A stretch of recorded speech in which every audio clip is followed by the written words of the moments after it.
Shalom, selamat pagi Bapak Ibu yang saudara-saudari kami yang terkasih dalam Tuhan Yesus Kristus. Selamat berjumpa kembali dalam Renungan Pagi edisi pada hari ini, Sabtu 14 Juni tahun 2025. Sebelum kita mendengarkan daripada Renungan Pagi, kita angkat pujian terlebih dahulu.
Kita berdoa.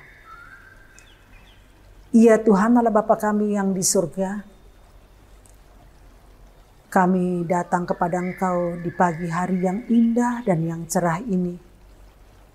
Untuk kami memohon kekuatan sebelum kami menjalankan daripada aktivitas kami, agar Engkau meneguhkan daripada seluruh perjalanan hidup kami.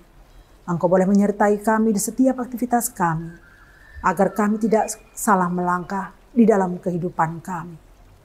Terangi kami ya Tuhan dengan firman-Mu, ajarkan kepada kami, agar kami senantiasa selalu membawa daripada nama-Mu di setiap langkah kehidupan kami, di dalam nama Tuhan kami Yesus Kristus. Amin. Bapak Ibu saudara-saudari yang terkasih dalam nama Tuhan Yesus Kristus, renungan pagi kita pada hari ini terambil dari Kisah Para Rasul 28, di ayat yang ke-15, demikian firman Tuhan. Saudara-saudara yang di sana telah mendengar tentang hal ihwal kami, dan mereka datang menjumpai kami sampai ke Forum Appius dan Tres Taberne. Ketika Paulus melihat mereka, ia mengucap syukur kepada Allah, lalu kuatlah hatinya. Bapak Ibu saudara-saudari yang terkasih, dalam perjalanan hidup, tidak sedikit dari kita yang harus menempuh daripada jalan yang panjang, jalan yang penuh liku, seperti yang Paulus alami, jalan yang penuh tantangan, penuh ketidakpastian, bahkan penderitaan. Tapi marilah kita perhatikan ayat ini. Paulus yang sedang dalam perjalanan menuju ke Roma sebagai tahanan, justru merasa dikuatkan ketika melihat saudara-saudara seimannya datang menyambutnya. Seketika itu juga ia mengucap syukur dan hatinya menjadi kuat. Ayat ini sederhana, tetapi syarat dengan makna. Kita belajar bahwa penyerahan diri kepada Tuhan bukan berarti kita itu bebas dari kesulitan. Melainkan kita itu belajar bagaimana percaya bahwa di tengah badai Tuhan tetap mengatur segalanya dengan sempurna. Bahkan seringkali Tuhan hadir melalui orang lain, lewat perhatian, lewat dukungan dan doa dari saudara seiman. Bisa kita bayangkan kisah berikut ini. Seorang ibu yang menjalani perawatan kemoterapi karena kanker. Setiap kali dia ke rumah sakit, ia selalu merasa lelah, merasa takut. Tapi suatu hari saat dia duduk di ruang tunggu, ia didatangi oleh seseorang yang hanya berkata, "Saya doakan ya ibu, Tuhan pasti kuatkan ibu." Ucapan itu sangat sederhana, tapi membuat ibu ini menitikkan air mata. Ia merasa Tuhan menyentuh hatinya melalui orang itu. Dan sejak saat itu, setiap kali ia merasa takut, ia hanya berkata di dalam hatinya, "Saya serahkan semuanya kepadamu, Tuhan." Berserah di sini bukan berarti pasrah dan tidak berbuat apa-apa.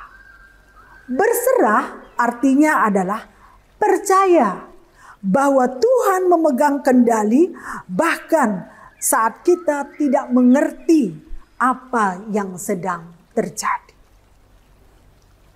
Kemudian yang kedua, berserah itu juga berarti bahwa menerima keadaan itu dengan iman, bukan dengan keluhan. Dan yang ketiga itu berserah itu adalah berani untuk melangkah. Meski kita belum melihat akhirnya, karena kita tahu bahwa Tuhan bersama-sama dengan kita. Bapak, Ibu, saudara-saudari yang terkasih, firman Tuhan bukan hanya untuk didengar dan direnungkan saja, tapi juga untuk dihidupi. Apa yang harus kita lakukan sekarang setelah kita merenungkan daripada firman Tuhan ini? Yang pertama yang kita lakukan adalah ingatlah bahwa Tuhan tidak pernah jauh dari kita. Yang kedua, mungkin Tuhan ingin memakai kita sebagai jemaat di forum Appius. Dan yang ketiga, yang perlu kita tanyakan dalam hati kita masing-masing. Sudahkah kita benar-benar berserah atau kita masih menggenggam kekhawatiran itu sendiri? Jawabannya ada pada diri kita masing-masing. Amin. Kita berdoa.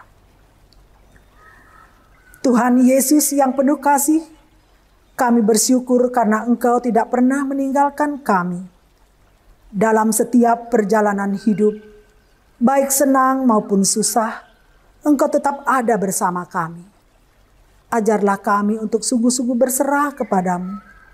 Percaya bahwa kasih dan kuasa-Mu jauh lebih besar dari masalah kami. Kuatkan hati kami seperti Engkau menguatkan Paulus. Dalam nama Yesus kami berdoa. Amin. Bapak, Ibu, saudara-saudari yang kami kasihi, demikianlah renungan pagi pada hari ini. Kami mengucapkan selamat pagi, selamat beraktivitas. Sampai berjumpa pada renungan pagi berikutnya. Shalom, Horas, Tuhan Yesus memberkati.